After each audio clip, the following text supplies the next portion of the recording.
uma palavra breve, introdutória nessa noite, no Evangelho segundo a narrativa de Mateus, no seu capítulo 7, Mateus capítulo 7, eu gostaria de fazer a leitura apenas dos versículos 13 e 14, que falam dos dois caminhos. É um texto que está no Sermão do Monte, no capítulo 7, e Jesus aqui vai falar de dois caminhos, versículos 13 e 14 do capítulo 7 de Mateus, os dois caminhos.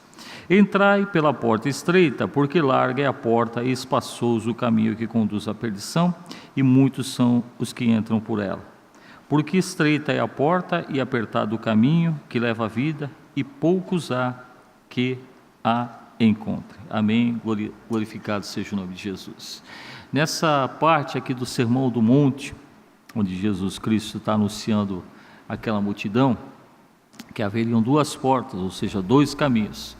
Uma das portas, Jesus fala que dá acesso a um caminho de perdição, e a outra porta dá acesso ao caminho da salvação. Então, nós entendemos, compreendemos através da luz da palavra de Deus, que Cristo é essa nossa porta estreita, é o caminho que conduz à vida. Cristo é a nossa porta estreita, o caminho que sempre nos conduz à vida. O próprio Jesus, ainda no Evangelho segundo a narrativa de João, no capítulo 10, versículo 9, Jesus mesmo fala assim: eu sou a porta, se alguém entrar por mim, salvar-se-á, entrará e sairá e achará pastagens. Ainda João 14, versículo 6, Jesus: eu sou o caminho e a verdade, e ninguém vem ao Pai senão por mim. Então, meus irmãos, nós temos que ter a plena convicção, a plena concepção, o pleno convencimento que a salvação somente através de nosso Senhor Jesus Cristo. A ordem de Jesus é clara: entrai pela porta estreita, do versículo 13, Mateus capítulo 7, porta estreita, que demanda uma decisão por parte do homem. Então, a ordem de Jesus, ela é incisiva nesse sentido: entrai pela porta estreita. Então, quando nós falamos entrai pela porta estreita, se Jesus está falando isso aqui, demanda uma decisão, uma volição, uma vontade de cada um de nós seguir esse caminho, porque se nós precisamos entrar pela porta estreita, é porque nós já estamos na porta larga. Porque se fala de dois caminhos, se fala da porta estreita e da porta larga, e Jesus fala: entrai pela porta estreita, porque ela é que leva ao caminho da salvação. Então, nós já temos que entender, não é nem subentender, um entendimento amplo, lógico e irrepreensível, que nós estamos dentro de um caminho de perdição. No mundo nós estamos dentro de um caminho de perdição, mas através de Jesus nós estamos no caminho da salvação. Então, glória a Deus por você estar aqui nesta noite, você está aqui por uma opção sua, você está aqui por uma vontade sua, seguindo que caminho? O caminho estreito, a porta estreita. Será que nós estamos tendo muita dificuldade para seguirmos esse caminho, nessa porta estreita? Creio que não. Estamos aqui com alegria, estamos aqui servindo com alegria o Senhor nessa porta estreita. Então, só existem dois caminhos, e Jesus ele faz esse convite, que o homem entre pela porta estreita. Então, nós temos que seguir. Ainda o Evangelho de João, capítulo 18, versículo 18, fala assim: quem nele crê não é condenado. Quem crê em quem? Que não é condenado? Quem crê em Jesus. A salvação vem através de quem? Através de Jesus. João 14, 6, o caminho da salvação é Jesus. Mateus capítulo 7, versículo 13 e 14, qual é o caminho estreito? Jesus. Então é esse Jesus a quem nós estamos servindo, é esse Jesus que está nos trilhando o caminho. A Bíblia não fala que a Bíblia é luz, que a Bíblia é sal, que a Bíblia é aquilo que nós precisamos para seguir o caminho do Senhor. Então a Bíblia nos indica isso. Os evangelhos nos falam que a salvação é através de nosso Senhor Jesus Cristo. Então esse é o ponto desta noite que nós estamos aqui, podemos dizer assim, que nós estamos num caminho longo, num longo caminho, embora seja a mesma coisa. Mas nesse longo caminho, nós iniciamos esse caminho. Então nós não podemos ficar estacionados nesse caminho. Então cada vez que nós louvamos, cada vez que nós adoramos ao Senhor, nós podemos dizer que é um micropasso em direção aonde? Em direção às mansões celestiais. Nós temos essa concepção exata que cada dia que nós aqui estamos louvando ao Senhor, cada dia da nossa vida que nós dedicamos ao Senhor, nós estamos trilhando mais um passo em direção à vida eterna. Então esse é o caminho que nós vamos trilhar até o dia da plenitude. Que plenitude é essa? Quando Jesus estabelecer o seu reino e nós estejamos junto a Ele nos céus. Mas a questão é exatamente isso. E para que nós possamos seguir esse caminho, nós não podemos seguir esse caminho na condição que aqui chegamos, ou seja, com as impurezas do mundo. Nós devemos nos purificar daquilo que o mundo durante todo o tempo assim nos ofereceu, e nós, através da palavra, nós somos lavados, nós somos purificados nesse sentido. O Salmo 119 fala para nós escondermos a palavra de Deus no nosso coração, para nós não pecarmos contra Ele. Então cada um de nós nesta noite aqui vem buscar mais uma porção bíblica da palavra de Deus. Então às vezes as pessoas não entendem, o que eu vou fazer na igreja? O pastor sempre fala a mesma coisa,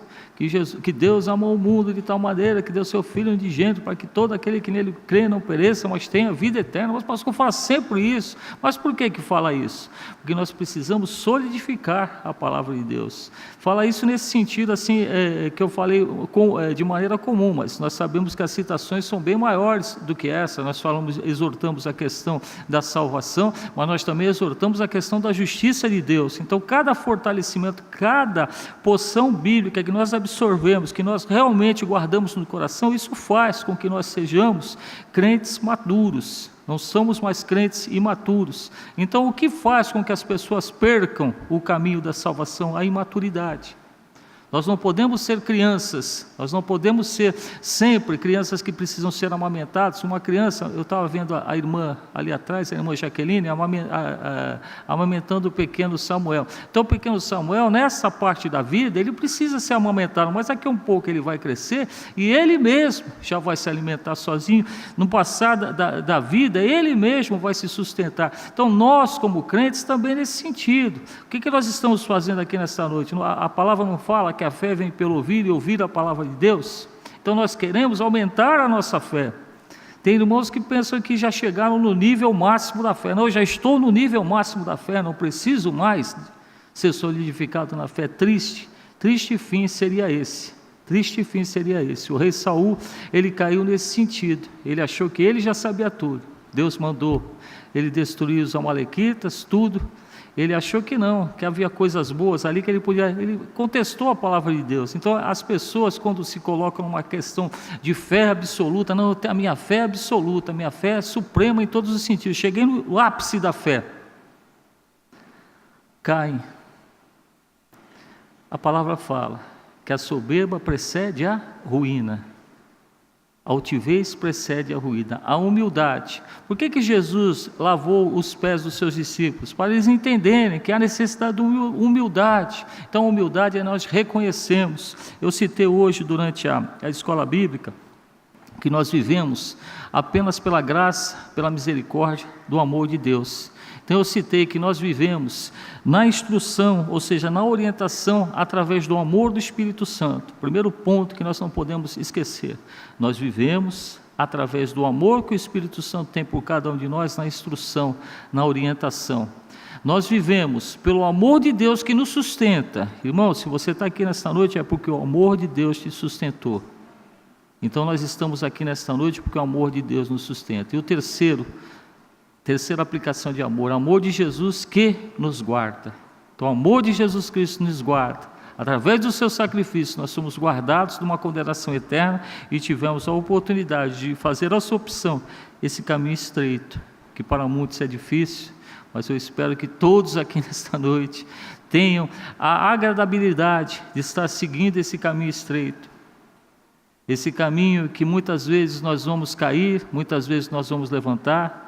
Jesus disse que no mundo nós teríamos aflições, teriam tribulações, mas que nós tenhamos bom ânimo, porque Ele venceu o mundo. Meu irmão, minha irmã, não tem nenhum irmão aqui nesta noite que é um derrotado. Todos nós aqui somos vitoriosos, mas não pela nossa concepção própria, não pela nossa força própria, não pelo nosso conhecimento próprio. Por mais conhecimento teológico, científico, secular que nós venhamos a ter, não estamos censurando quem quer que seja que busque conhecimento, porque conhecimento é muito bom e conhecimento deve ser partilhado, mas isso não fundamenta a nossa fé. em todo. O que fundamenta a nossa fé é a palavra do Senhor. A palavra do Senhor, ela não pode ser discutida. Nós não podemos pegar uma Bíblia e falar, vamos discutir a Bíblia. Não. Nós vamos aplicar a palavra do Senhor na nossa vida. Nós podemos discutir livros seculares. Os livros seculares, eles dependem das particularidades dos tempos e épocas. Então você lança um determinado livro num assunto, que esse assunto está no ápice naquele momento, então aquele livro tem importância. Mas passou aquele assunto não tem mais validade, então esse livro se torna ultrapassado. Eu fazendo hoje ali o discipulado com os novos convertidos, eu citei alguns livros seculares, essa de Queiroz, Luiz de Camões e tantos outros aí, que hoje, o linguajar daqueles livros, hoje eles já são ultrapassados. Se você pegar, por exemplo, a poesia Lusíadas de Luiz de Camões, você tem que ter um dicionário para interpretar o que é que ele está falando ali. É muito bonito, mas você precisa interpretar, você precisa ter uma interpretação. Então já são livros, um linguajar ultrapassado. A Bíblia, o linguajar dela nunca vai ser ultrapassado. Pode ser, nós temos as Bíblias hoje com uma linguagem mais atual, então ela até tem uma aplicação talvez mais fácil para os jovens. Eu até brincava com os irmãozinhos que estão ali, que são jovens, as Bíblias deles são tudo uma literatura atualizada. E eu ainda sou conservador como o pastor Natanael Rinaldi.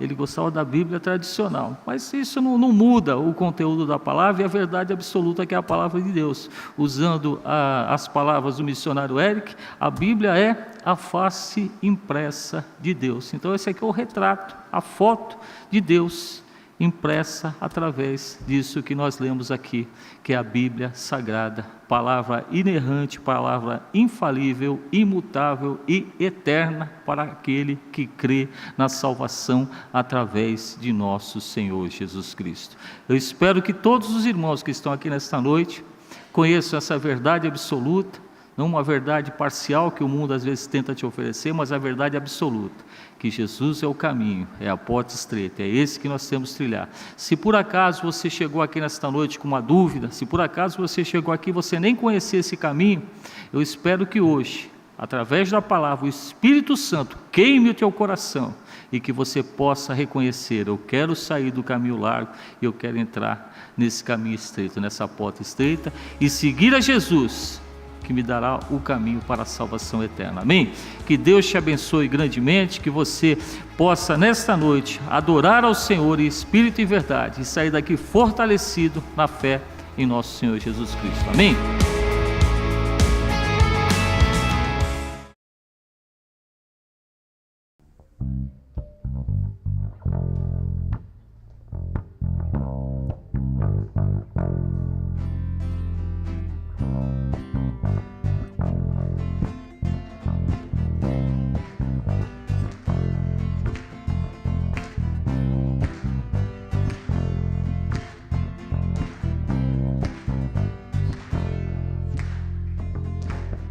Sobre toda a terra tu és o rei, sobre as montanhas e o pôr do sol. Uma coisa só, meu desejo é vem reinar de novo em mim, reina em mim com teu poder sobre a escuridão, sobre os sonhos meus. Tu és o Senhor de tudo que sou.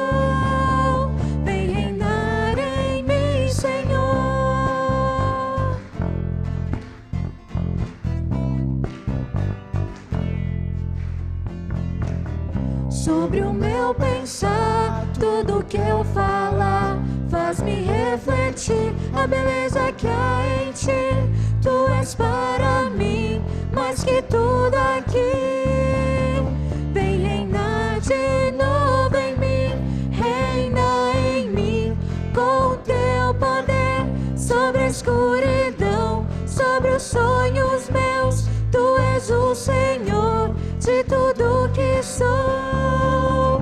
Vem reinar em mim, Senhor, reina em mim com teu poder sobre a escuridão, sobre os sonhos meus. Tu és o Senhor de tudo que sou. Vem reinar em mim, Senhor. Essa igreja reina em mim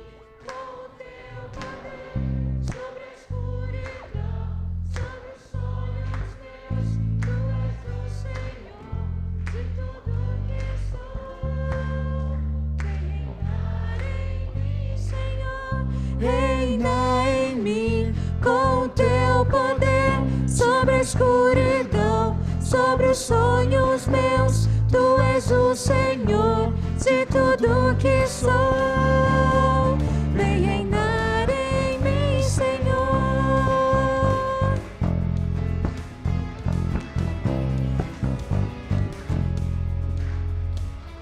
Amém, aleluia.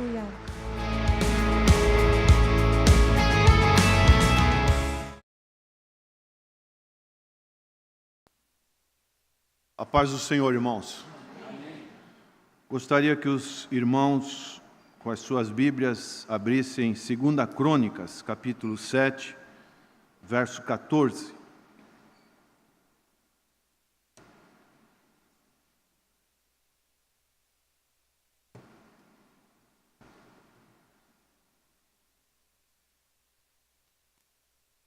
Para quem não sabe, a grande maioria, a Igreja Evangélica da Paz, ela começa as suas atividades dominicais a mais ou menos umas 7h30 da manhã ou até antes. Tem um grupo de irmãos que fazem o evangelismo aqui no cruzamento. Outros irmãos que, à medida que vão chegando, eles dobram os seus joelhos e ficam num período de oração. E quando, por volta de 8h45, nós temos uma breve meditação e às 9h iniciamos um culto matinal. Esse culto, ele é feito através da pregação expositiva. Estamos meditando o livro de Romanos. E nessa manhã, quando adentrei aqui, não tinha ainda um tema para trazer para os irmãos nessa breve meditação. E o tema que me veio à mente, que é algo que realmente preocupa a todos os cidadãos brasileiros, a questão dos presídios. Eu sei que todos nós temos uma preocupação com o que está ocorrendo nos presídios brasileiros. Ah, mas isso é lá entre eles. Não. Isso tem um reflexo em toda a sociedade. E recebi nessa manhã uma mensagem do pastor Wilson Casalotti, que é o pastor responsável da nossa subsede ali em Manaus, e ele me mandou a seguinte mensagem: orai por Manaus. E ele deixou esse texto de 2 Crônicas, capítulo 7, verso 14, que nós estaremos então meditando nessa noite, e já convoco aqueles que têm esse exercício da oração a orarem por Manaus. Diz o texto, 2 Crônicas, talvez esse versículo seja o mais conhecido de todas as crônicas dos reis de Israel.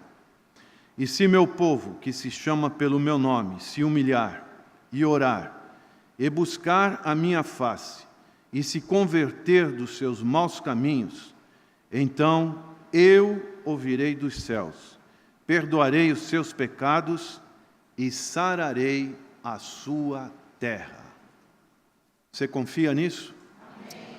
Ó Deus, que realmente o Senhor possa sarar essa terra desta maldade, desta crueldade, Senhor, em que os seres humanos chegaram a um ponto o mais desprezível possível, profanando os corpos dos seus semelhantes. Tem misericórdia do Brasil, Senhor. Tem misericórdia do nosso povo, ó Pai. Como igreja, oramos em nome do Senhor Jesus. Amém.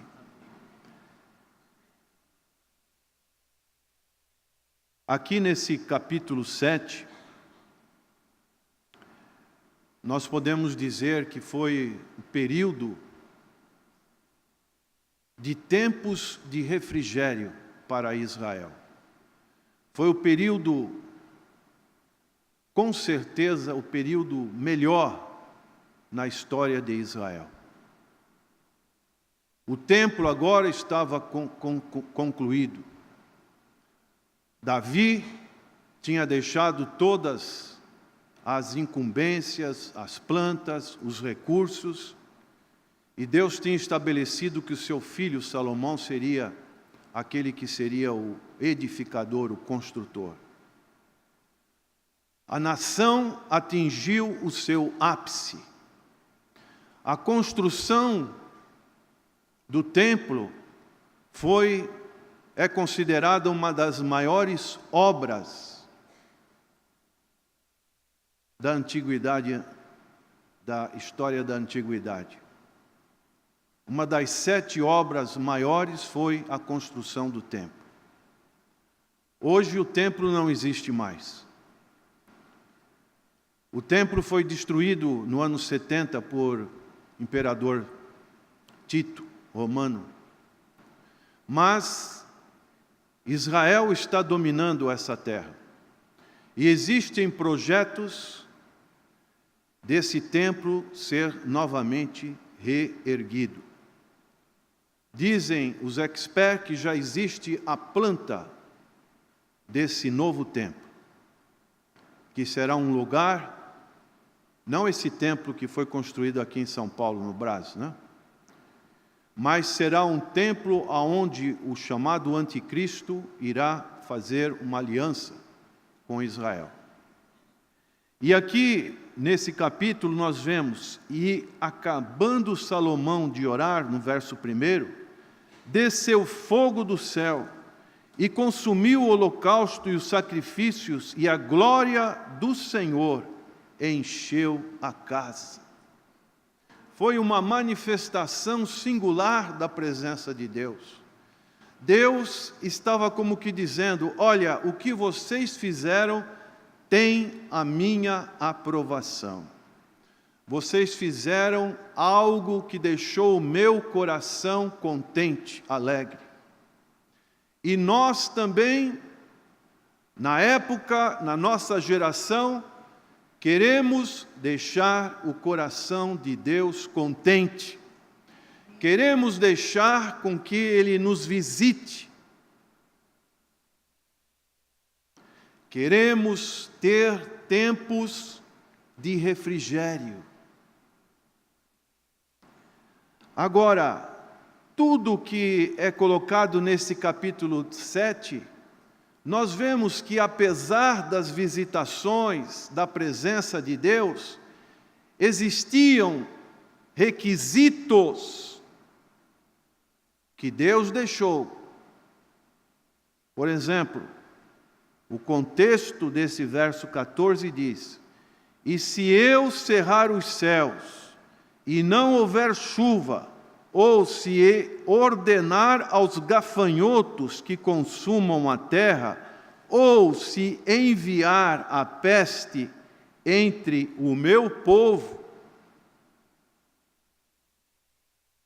Veja comigo, por exemplo, verso 19: porém, se vós vos desviardes e deixardes os meus estatutos e os meus mandamentos, que vos tenho proposto, e fordes e servirdes a outros deuses, e vos prostrardes a eles, então os arrancarei da minha terra que lhes dei, e lançarei da minha presença esta casa que consagrei ao meu nome, e farei com que seja por provérbio e mote entre todas as gentes.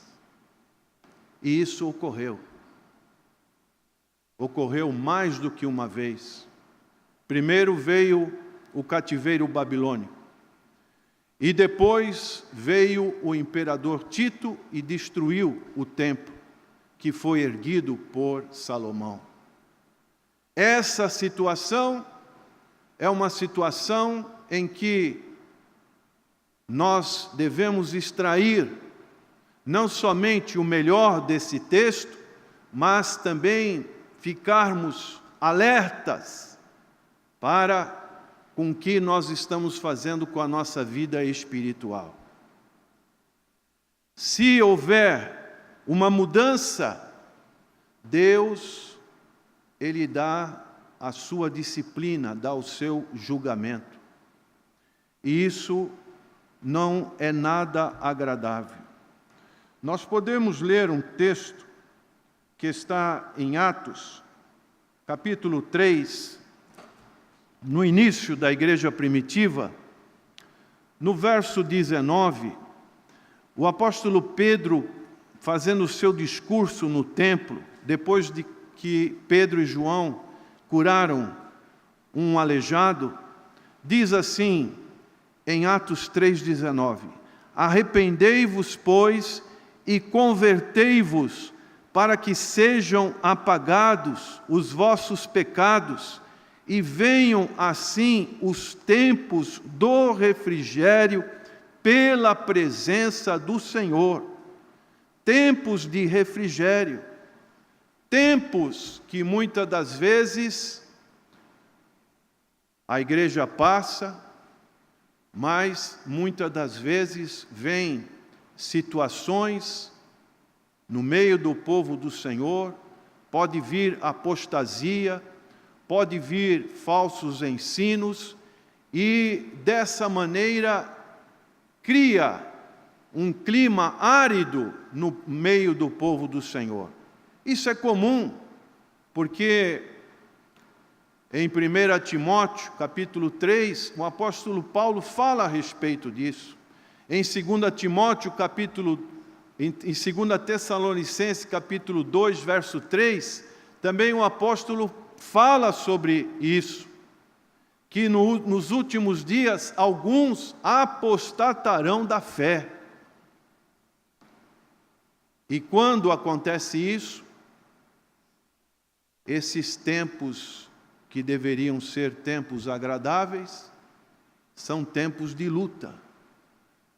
E isso mostra que também estamos no fim dos tempos, porque a igreja do Senhor é a entidade que as forças do mal querem atingir, porque a igreja do Senhor, como eu tenho dito e volto a repetir, é o maior poderio que existe na face da terra. Aleluia. Nenhuma outra nação, com seu poder bélico, tem mais poder, mais autoridade do que a igreja do Senhor Jesus Cristo. Então o apóstolo Pedro, ele falava isso, tempos de refrigérios. Mais para frente, no verso 21, ele falava tempos de restauração. Então, voltando aqui para 2 Crônicas, capítulo 7, verso 14, aqui o autor está dizendo o que para o povo? E se o meu povo, que se chama pelo meu nome, se humilhar e orar, e buscar a minha face, e se converter dos seus maus caminhos, então eu ouvirei dos céus, perdoarei os seus caminhos e sararei a sua terra. Agora estarão abertos os meus olhos e atentos os meus ouvidos à oração deste lugar. Você quer isso na sua vida? Você quer buscar isso? A oração é uma arte sublime. Nós, seres humanos, fomos criados à imagem e semelhança de Deus. Nós, intrinsecamente, temos necessidade de algo superior. Isso está marcado na nossa vida, na nossa alma, no nosso espírito. Você já passou por situações difíceis na sua vida? Às vezes um perigo, às vezes uma doença, às vezes você está, por exemplo, numa mesa de um hospital. Ali estão os médicos que foram treinados para isso, os seus conhecimentos, mas no seu coração você sabe que existe um poder maior. Aleluia! Um poder soberano. E esse poder é de Deus. Então nós fomos feitos desta maneira. É isso que nós precisamos entender para que realmente possamos ter paz neste mundo, diante das circunstâncias que a vida pode nos envolver. Nós sabemos que precisamos cultuar a Deus através da oração, através desta arte, que é algo maravilhoso. Um homem que não conhece a Deus, ele pode orar. Eu conheço muitas pessoas assim, especialmente os familiares, que de uma certa forma foram criados no ambiente da igreja. Eles oram, mas as suas orações são orações que são como que uma reza, uma repetição. Agora, um verdadeiro crente, ele não pode viver sem orar, porque a oração faz parte, deve fazer parte da sua vida devocional, da sua hora silenciosa. Ele deve buscar a verdadeira oração. Há crentes que por natureza são mais espirituais.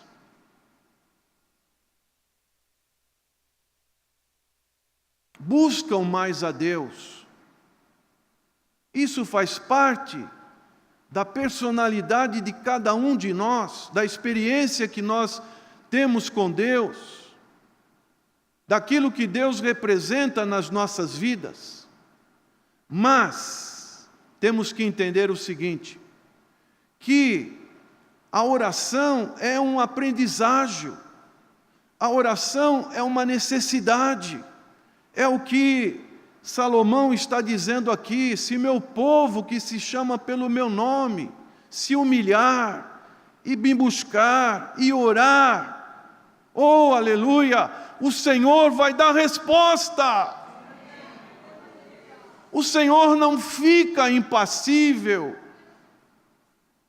porque o Senhor é Deus, Ele ouve o clamor dos seus filhos. Nós que somos maus sabemos dar boas dádivas aos nossos filhos. Como podemos dar para o nosso filho, aquele que nos pede pão, uma pedra?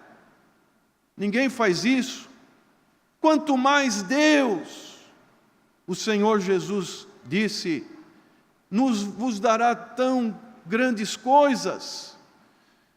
Então, há necessidade que, à medida que nós vamos entendendo a oração, essa sublime arte, nós vamos querer nos inteirar mais dessa arte, nós vamos nos aprofundar mais nessa arte, e esta arte é a mais bela de todas as outras artes, é a arte da oração.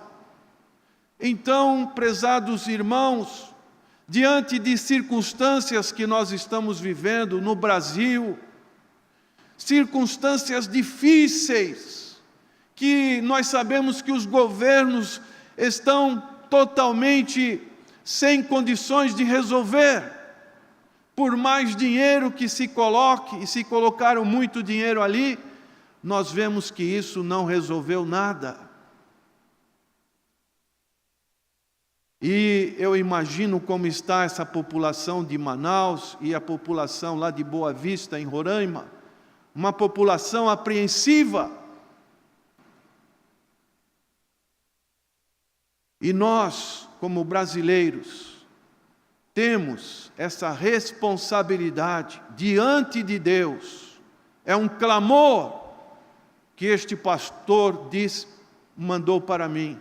E eu estou aqui dizendo, compartilhando com a igreja, para que nós possamos orar em favor de Manaus, orar em favor dos nossos irmãos que estão ali naquela cidade.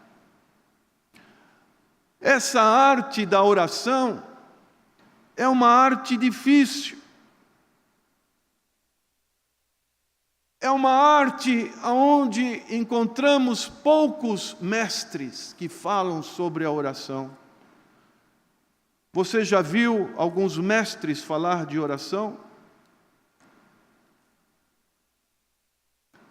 Aprender a orar não é o mesmo que recitar. É como um papagaio. O papagaio ele pode aprender algumas palavras e ele pode repetir. Aprender a orar não é simplesmente ter um breviário, como tem algumas religiões. Tem um livro ali que o sacerdote lê, que já está tudo pronto, as suas orações, e ele vai repetindo, hora por hora. Em algumas religiões, eles fazem aquelas orações em intervalos e vão orando. Livros de orações são escritos com a oração forte, oração daquilo. Isso não é orar. Orar significa conhecer a Deus. Significa que o Espírito Santo de Deus vai agir no nosso interior. Ele vai colocar as palavras certas no nosso coração para que nós possamos então conversar com Deus. Ter este grande privilégio de adentrar o lugar santo dos santos. Antes, somente o sumo sacerdote podia adentrar neste lugar. Uma vez por ano, ele adentrava até no lugar santo. Ele acendia os candelabros. Ele não deixava apagar os candelabros. Levítico capítulo 12, verso 6 fala sobre isso. Todo dia, toda manhã, o sacerdote acenderá o fogo no altar do Senhor. Aleluia! Todo dia ele tinha essa incumbência diante do povo de Deus. E ele orava. E o candelabro estava sempre aceso. Os pães eram modificados. Mas adentrar no lugar santo dos santos, somente uma vez, no dia da expiação, o sumo sacerdote podia adentrar. E ele tinha que adentrar com um sininho. Porque se aquele sininho não tocasse, era sinal que a sua vida não estava boa e ele era fulminado por Deus ali naquele momento. Mas quando Jesus estava ali na cruz do Calvário, o véu do templo foi rasgado de alto a baixo, aleluia. E agora este privilégio não é mais do pastor, não é daquele que tem um título, não é daquele que é mais fervoroso. Todos nós podemos adentrar no lugar santo dos santos, aleluia. Podemos orar a Deus. Sabemos que Jesus tem toda a autoridade nos céus e na terra, aleluia. E essa autoridade tem que vir para a cidade de Manaus, aleluia. As autoridades, infelizmente humanas, não estão conseguindo controlar isso, mas o Senhor, com a sua mão forte, pode controlar. Louvado seja o nome do Senhor. Então nós precisamos ter uma fé viva, uma comunhão íntima para entrar diante do invisível, aleluia. Não vemos nenhuma imagem, nada, mas nós sentimos a presença do Deus vivo. E assim, nós podemos realmente não sermos crentes papagaios, aquelas orações repetitivas, que muitas das vezes nós podemos fazer, mas crentes que realmente estão orando e conversando com Deus, e sabe que a janela do céu está aberta, aleluia.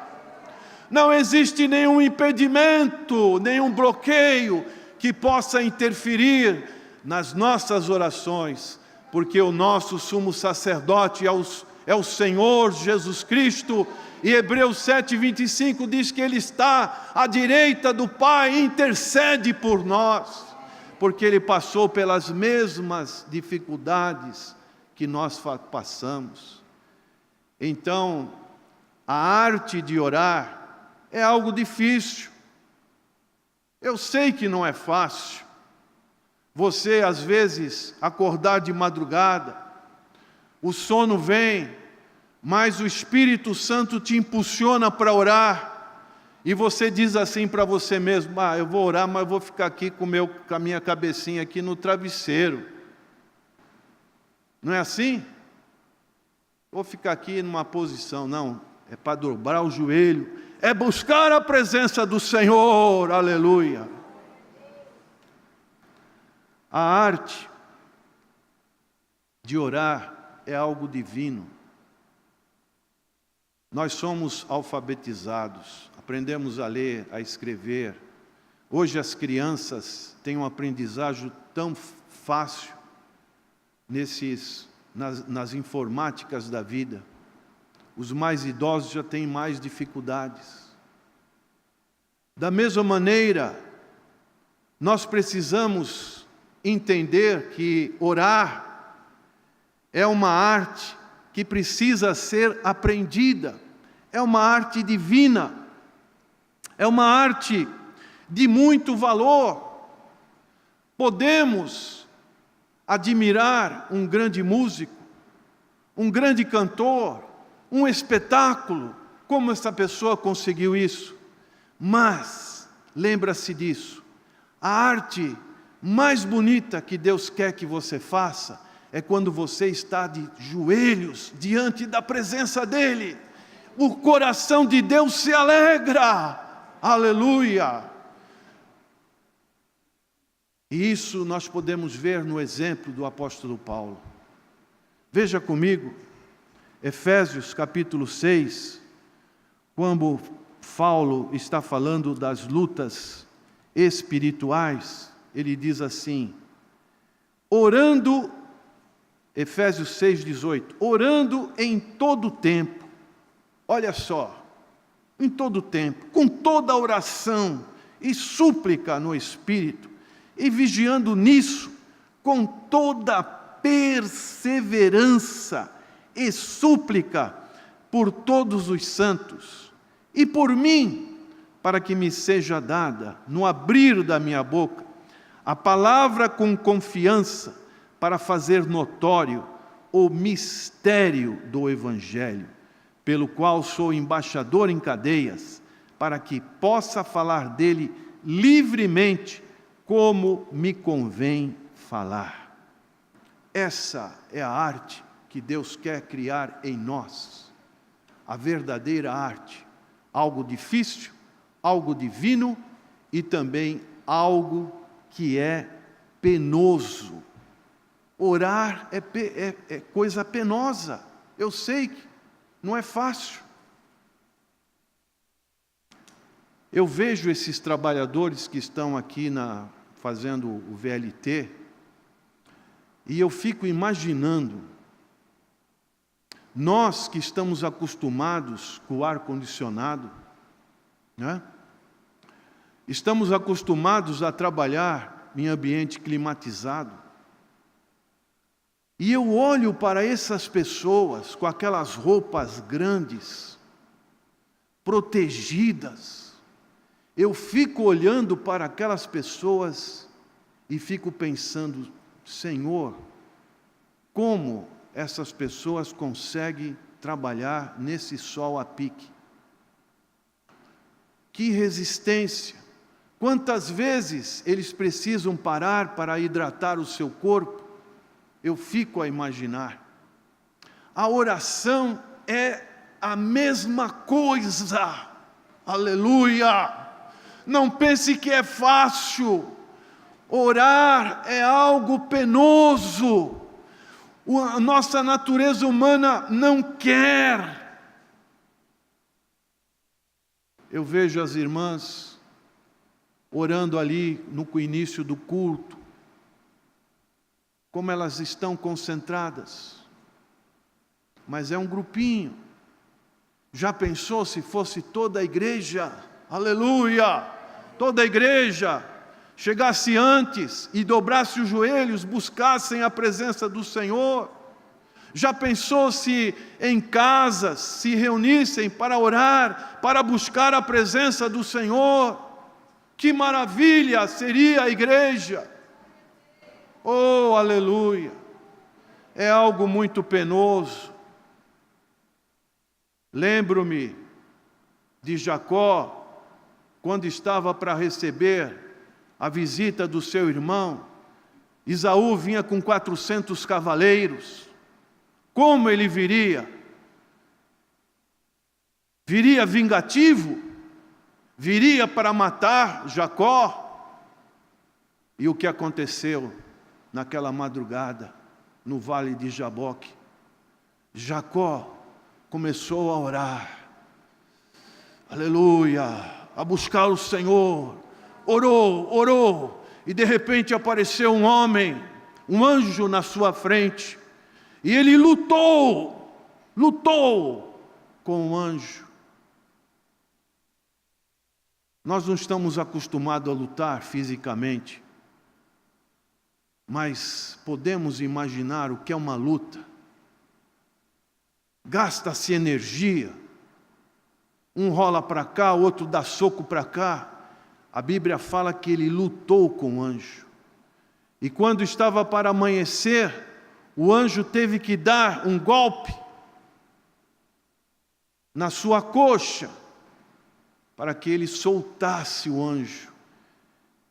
Uma teofania do Senhor Jesus Cristo, e ali ele falou: tu não serás mais Jacó, o enganador, mas tu serás, depois dessa oração, conhecido como Israel, porque como príncipe prevaleceste diante do Senhor. Se você quer ser algo para Deus, seja na oração. Esse é o maior privilégio que um homem ou uma mulher pode buscar. Não é estar em qualquer situação dentro da igreja, mas o maior privilégio diante do Senhor é na oração. Quando o Senhor Jesus estava ali no Getsemane, Ele orou com tanta intensidade, diz a palavra do Senhor, que o seu suor, as suas artérias, elas entraram num trabalho tão forte, tão importante, numa pressão tão alta, que as suas artérias se romperam e o seu suor saiu sangue. Uma manifestação profunda de uma alma que quer uma resposta da parte do Senhor. E nós passamos por este mundo e nós vamos sendo treinados para que realmente as nossas vidas cada vez mais sejam consagradas no altar do Senhor. Como está o seu colesterol espiritual?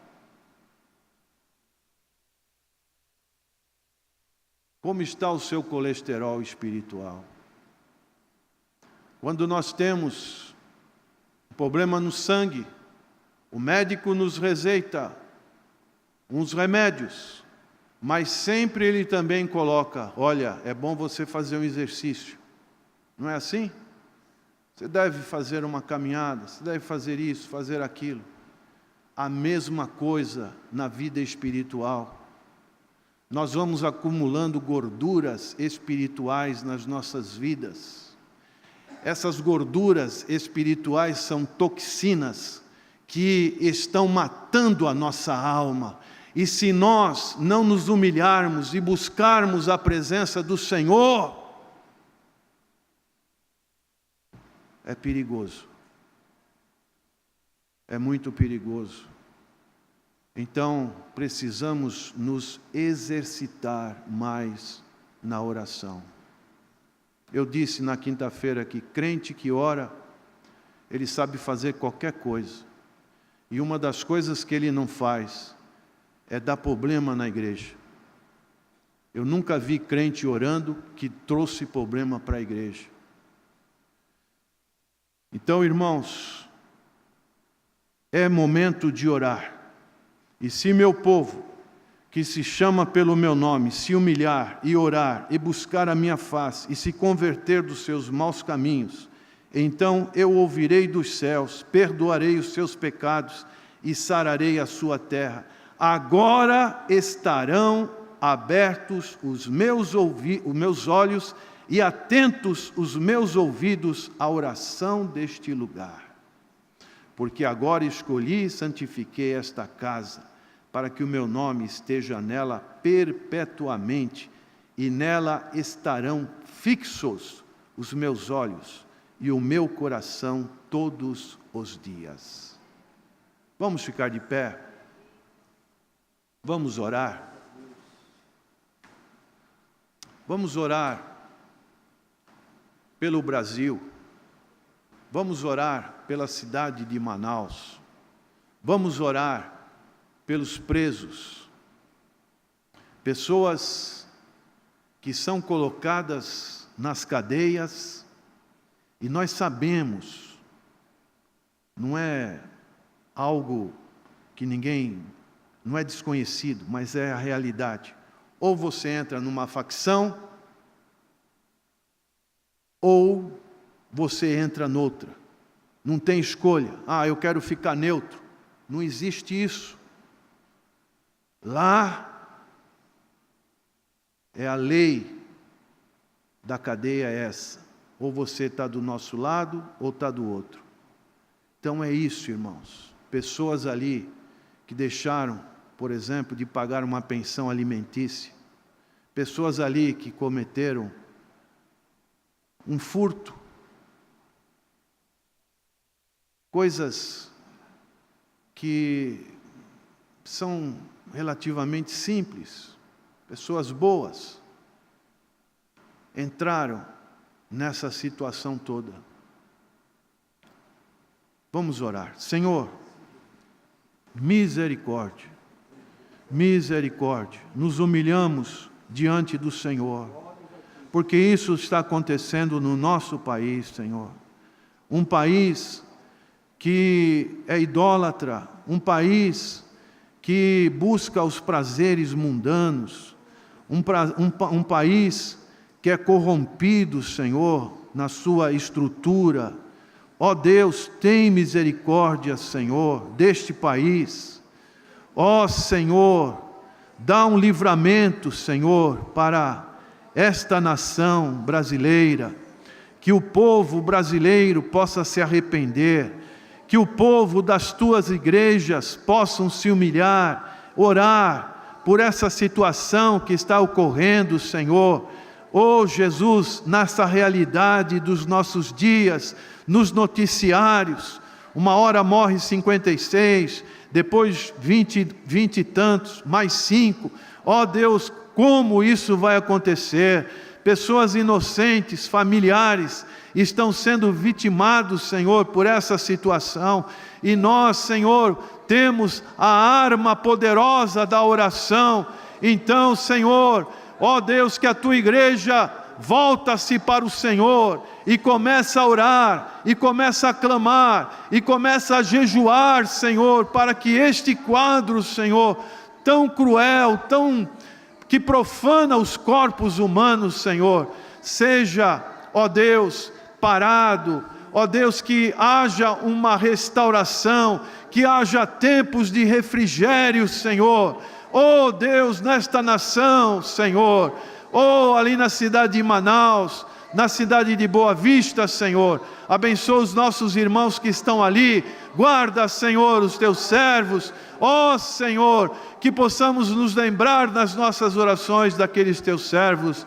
Nós oramos agradecidos em nome do Senhor Jesus. Amém.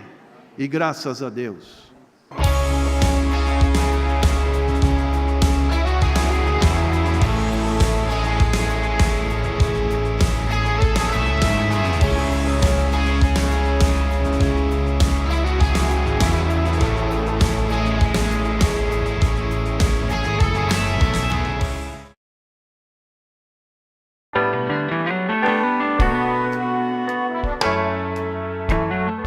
Você quer recuperar a beleza do seu sorriso?